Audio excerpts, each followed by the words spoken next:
బాబుకైతే బాగా జలుబు చేసిందండి. అందుకే తులసాకులు కొయ్యి బాబు అంటే కోస్తున్నాడు. అంటే కషాయం చేద్దామనేసి కోపిస్తున్నానండి.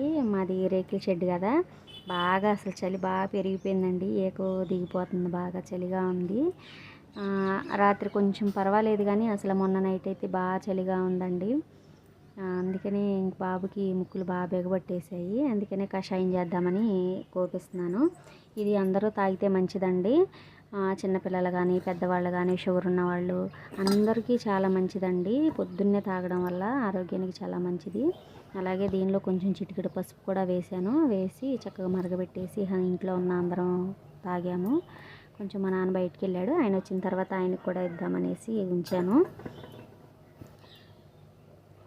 అలాగే ఆరోగ్యానికి చాలా మంచిది. మన ఆరోగ్యానికి అనుకున్నది ఏది కూడా రుచిగా ఉండదండి మనకి.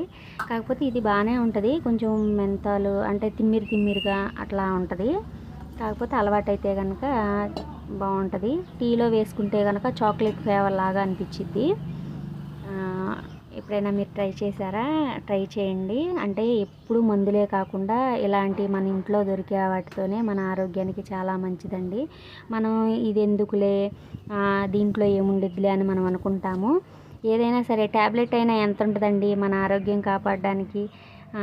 చిన్న ట్యాబ్లెట్ వేసుకుంటేనే మనకి జ్వరం తగ్గిపోతుంది. చిన్న టాబ్లెట్ వేసుకుంటేనే మోషన్స్ అవి ఆగిపోతాయి అని అంటే, ఇవి ఆయుర్వేదంలో చాలా మంచిదండి. ఇలాంటివి మనం తాగడం వల్ల